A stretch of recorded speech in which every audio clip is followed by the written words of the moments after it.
எதுக்கு தெரியுமா வராங்க? கர்த்தருடைய பிரசன்னத்தை உணர்றதுக்காக வராங்க. ஆண்டவரை பார்த்து ஆண்டவரே ஹலோ ஹலோ சுகமானு சொல்றதுக்காக வர்றாங்க. இங்க வந்து இந்த ஆராதனையில எனக்கு பரவசமாகி ஆஹான்னு சொல்லி போனேன்னு சொன்னா நல்லா தெரிஞ்சுக்கோ, நீ உனக்குள்ள தேவனுடைய ராஜ்யம் இல்லைன்னு சொல்லி. இந்த பரவசமும் இந்த நிறைவும் 24 மணி நேரமும் வாரம் பூராவும் மாதம் பூராவும் வருஷம் பூராவும் அனுபவிக்கிற தேவனுடைய பிள்ளைகளாய் நீங்களும் நான் இருக்கணும்னு சொல்லி தேவன் விரும்புகிறார். அதுக்கு நமக்கு மனது இருக்கணும், நம்ம கதவை திறக்க ஆயத்தமா இருக்கணும், கீழ்ப்படிய ஆயத்தமா இருக்கணும். நீங்க சொல்றதெல்லாம் சொல்லிக்கிட்டே இருக்க ஆண்டவரை, நாங்க செய்யறது தான் செய்வோம். இந்த சீரியல்லாம் நம்மளால விட முடியாது பாருங்க, அதெல்லாம் நம்ம கண்டிப்பா பிடிக்கும். ஆண்டவருக்கு அதெல்லாம் பிடிக்காதே, அப்ப மட்டும் திரும்பி உட்காந்துக்க சொல்றீங்களா ஆண்டவர்? அப்படியெல்லாம் திரும்பி உட்காந்துக்க மாட்டார். அவருக்கு பிரியம் இல்லாத காரியங்கள் உங்க வீட்டுல இருந்ததுன்னு சொன்னா அவர் வர்றதில்லை.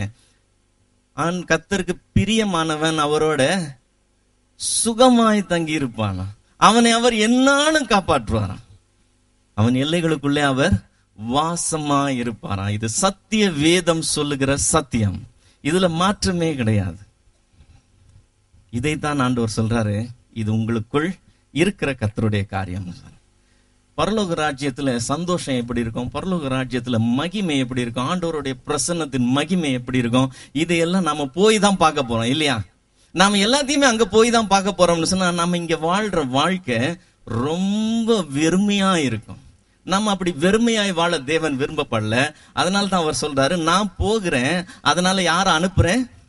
தேற்றரவாளனாகிய ஆவியானவரை அனுப்புறேன்னு சொன்னார். நான் உங்களை தனியா இருக்க விடுகிறது இல்ல, நான் போனாலும் தேற்றரவாளனாகி ஆவி அனுப்புறேன்னு சொல்லி.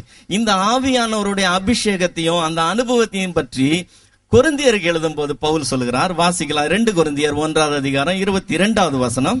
அவன் நம்மை முத்திரித்து நம்முடைய இருதயங்களில் ஆவி என்னும் அச்சாரத்தையும் கொடுத்திருக்கிறார்.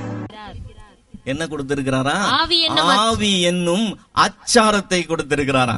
இந்த அச்சாரம் என்கிற வார்த்தை ஒரு முதல் கொடுக்கிறது போல, ஒரு அட்வான்ஸ் கொடுக்கிறது போல. ஒரு நிலம் வாங்குறோம்னு சொன்னா அந்த நிலத்துக்கு விலை கிரயம் 5 லட்சம் ரூபாய்னு சொன்னா நான் முதல்ல ஒரு 5,000 அல்லது 10,000 இல்ல ஒரு 50,000 ரூபாயோ நான் ஒரு அட்வான்ஸ் கொடுக்கிறேன். நான் இந்த முன் பணம் கொடுக்கும் போது நான் பின்னாடி மொத்த பணத்தையும் கொடுக்கிறேன் என்பதை நான் உறுதி செய்துட்டு போகிறேன்.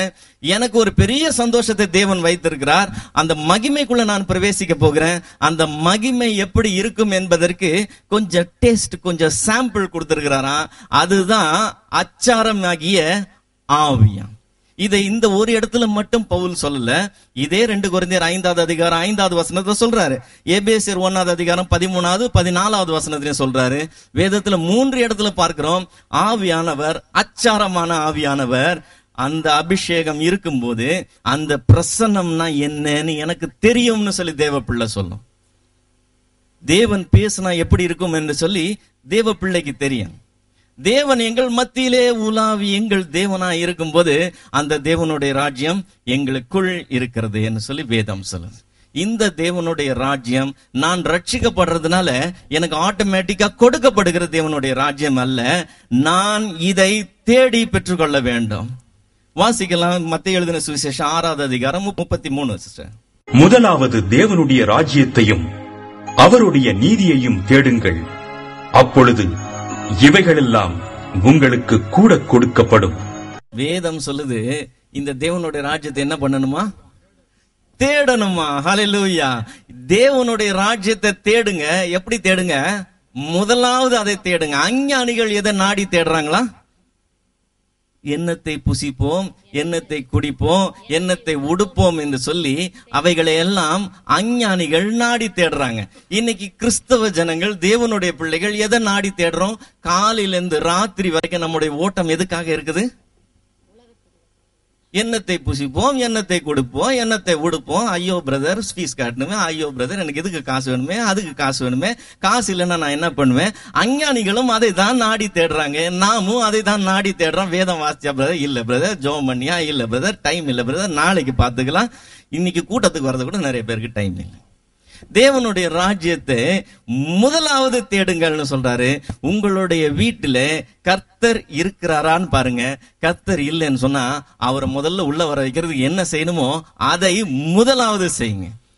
அதை முதலாவது செய்ய. கர்த்தர் உங்களோட வாசம் பண்ணுகிற தேவனா இருக்கணும்.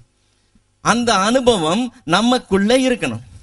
அந்த அபிஷேகம் நமக்குள்ள இருக்கணும். அந்த அச்சாரத்தை நாம் பெற்றுக்கொண்டிருக்கணும். நமக்கு தெரியணும் தேவனுடைய பிரசன்னம்னா என்னன்னு சொல்லி. இதை நாம் அனுபவிக்கிறவர்களா இருக்கணும், சும்மா பேசுறவங்களா இல்லை. தேவனுடைய ராஜ்யம் உங்களுக்குள் இருக்கிறதேன்னு சொல்றாரு. வேதம் சொல்லுது, முதலாவது போய் அதை தேடு. என்னத்தை புசிப்போம், என்னத்தை குடிப்போம்னு சொல்லி தேடிக்கிட்டு இருக்காது. இன்னும் நான் எவ்வளவு சம்பாதிக்கலாம், இப்போதைக்கு இவ்வளவு சம்பாதிச்சேன், இன்னும் நான் சம்பாதிக்க என்ன செய்யறது, இன்னும் என் பிள்ளை எப்படி படிக்க வைக்கலாம், இன்னும் எப்படி உயர்வை காணலாம். அஞ்ஞானிகள் அதை தான் நாடுகிறார்கள், அதை தான் தேடுகிறார்கள். நீ அதை தான் நாடிக்கிட்டு இருக்கியான்னு சொல்லி வேதம் கேக்குது. முதலாவது அதை தேடணும். திரை கடல் ஓடியும் திரவியம் தேடுன்னு சொல்லுவாங்க. செல்வம் தானா வர்றதில்லை, செல்வத்தை நம்ம தேடிதான் பெற்றுக்கொள்ளணும். இல்ல எவ்வளவு பிரயாசப்பட்டு தான் பணம் காசு சம்பாதிக்கிறோம். அதனால தான் சொல்றாங்க, நீ கடல் தாண்டி போக வேண்டியது இருந்தாலும் போய் தேடி கண்டுபிடிச்சு உனக்கு சேர்த்து கொண்டு வான்னு சொல்லி வேதத்துல சொல்லிருக்கு.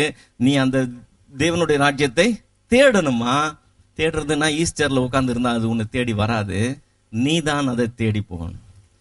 என் வீட்டுல ஆண்டவர் வாசம் பண்ணுகிறாரா, என் வாழ்க்கையில ஆண்டவர் வாசம் பண்ணுகிறாரா, அந்த பெரிய தேவன் என் எல்லைகளுக்குள்ளே வாசம் பண்ணுகிறாரா, நான் அவரோட சுகமாய் தங்கி இருக்கிறவனா இருக்கிறேனா, எனக்குள்ள அந்த தேவனுடைய ராஜ்யம் இருக்குதா? இதுதான் முக்கியமான கேள்வி. ரோமருக்கு எழுதின நிருபம் 14வது அதிகாரம் 17வது வசனம். தேவனுடைய ராஜ்யம் புசிப்பும் குடிப்பும் அல்ல, அது நீதியும் சமாதானமும் பரிசுத்த ஆவியினால் உண்டாகும் சந்தோஷமுமாய் இருக்கிறது. தேவனுடைய ராஜ்யம் புசிப்பும் குடிப்பும் அல்லன்னு சொல்றார். இந்த 17வது வசனத்துல அவர் என்ன சொல்றாரு, ஏன் அப்படி சொல்றாரு நீங்க சரியா தெரிஞ்சுக்கணும் சொன்னா 15வது வசனத்துல இருந்து அந்த அதிகாரம் கடைசி வரைக்கும் ஒரு முறை பொறுமையா வாசிச்சு பாத்தீங்கன்னா ஏன் சொல்றாருன்னு இருக்கும். அவங்க மத்தியில பெரிய வாக்குவாதம். என்ன வாக்குவாதம்? மாம்சம் சாப்பிடலாமா சாப்பிடக்கூடாதா? நான் மாம்சம் சாப்பிடுறதுனால எனக்கு பெலன்னு சொல்றான் இவன், இன்னொருத்தனுக்கு அதுவே இடரெல்லாம் இருக்கு, அவனுக்கு இடரெல்லாம் இருந்தா எனக்கு என்ன கவலைன்னு இன்னொருத்தன் தின்னுட்டு இருக்கிறான். இவங்க 2 பேருக்குள்ள இருக்கிற வழக்கை அவர் தீர்த்து வைக்கும் போது அவர் சொல்றாரு, தேவனுடைய ராஜ்யம் புசிப்பும் குடிப்பும் அல்லன்னு சொல்லி.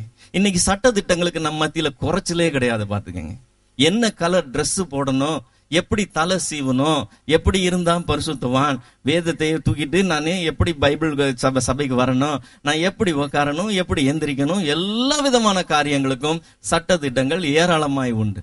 நம்ம அதெல்லாம் ஃபாலோ பண்ணணும்னு சொல்லி வேதம் சொல்லுது. உன்னுடைய போக்கும் உன் வரவும் உன்னுடைய எழுந்திருக்கிறதும் உன் உட்காருதலும் தேவனுடைய ராஜ்யம் இல்லையா? தேவனுடைய ராஜ்யம் புசிப்பும் குடிப்பும் அல்ல. தேவனுடைய ராஜ்யம் உன்னுடைய வேத வாசிப்பும் உன்னுடைய ஜெபமும் இல்ல. தேவனுடைய ராஜ்யம் என்ன தெரியுமா? நீதியா. ஹல்லேலூயா. தேவனுடைய ராஜ்யம் நீதி. நீதின்னு சொன்னா தேவனுடைய கட்டளைய அப்படியே உன்னுடைய வாழ்க்கையில நிறைவேற்றுவது. நீ ஆபீஸுக்கு லேட்டா போனா பொய் பேசுறியா? நீதிக்கு புறம்பான காரியங்களை செய்கிற. நீ ஆபீஸ்ல பணம் வேணும்னு சொன்னா பிஎஃப்ல நீ பொய்யாக லெட்டர் எழுதி கொடுத்து பிஎஃப்ல பணம் வாங்குறியா? அஞ்ஞானியும் அதுதான் செய்யறான். நீய நீதிக்கு புறம்பான காரியம் செய்கிற. உனக்கு லீவ் வேணும்னா இல்லாத பாட்டிமாவை சாகடிக்கிறியா? உலகத்தான அதுதான் செய்யறான், நீ அதை தான் செய்கிற. நீ நீதிக்கு புறம்பான காரியம் செய்கிற. உன்னிடத்துல தேவனுடைய ராஜ்யம் இருக்காது. வேதம் சொல்லுது, தேவனுடைய ராஜ்யம் புசிப்பும் குடிப்பும் இல்லை. நான் மேலோட்டமா வந்து போய் நம்மளோட டிராமா போட்டுக்கிட்டு இருக்கோம், அந்த டிராமாலாம் கிடையாது. அது உள்ள இருக்கிற காரியம், அது நீதி. என்னுடைய வாழ்க்கையில நான் கையிட்டு செய்கிற பிரயாசத்துல நான் எங்க இருந்தாலும் என்ன பேசினாலும் தேவனுடைய நீதியை செயல்படுத்துகிற தேவ பிள்ளையா நான் இருக்கணும். அது முதலாவது. 2வது காரியம் என்ன தெரியுமா? ஒரு சமாதானத்தை பத்தி பேசுது. இந்த சமாதானம் என்னுடைய பாக்கெட்ல இருக்கிற பணத்தை பற்றி இல்ல, எனக்கு இருக்கிற பேங்க் பேலன்ஸை பற்றி இல்லை, எங்க வீட்டுல என்னெல்லாம் சாமான்கள் நிறைந்து இருக்கிறது, எனக்கு டிவி, ஃப்ரிட்ஜ் எக்ஸெட்ரா எக்ஸெட்ரா இதெல்லாம் இருந்தா எனக்கு ஒரு சந்தோஷம், சமாதானம். எங்க வீட்டுல கல்யாணம் கரெக்டா அரேஞ்ச் ஆச்சுன்னு சொன்னா அதுல ஒரு சந்தோஷம், ஒரு நல்ல வேலை கிடைச்சா அதுல ஒரு சமாதானம், அந்த சந்தோஷம். அதை பற்றி வேதம் சொல்லல. இந்த சமாதானம் எல்லா புத்திக்கும் மேலான தேவ சமாதானம். ஹல்லேலூயா. எதுவுமே இல்லைனாலும் இந்த சமாதானம் இருக்கும். ஏன் தெரியுமா? இதுல தேவனுடைய ராஜ்யம் அடங்கியிருக்கு. நீதி இருக்குமா, அங்க சமாதானம் இருக்குமா, பரிசுத்த ஆவியினால் உண்டாகும் சந்தோஷம் இருக்கு.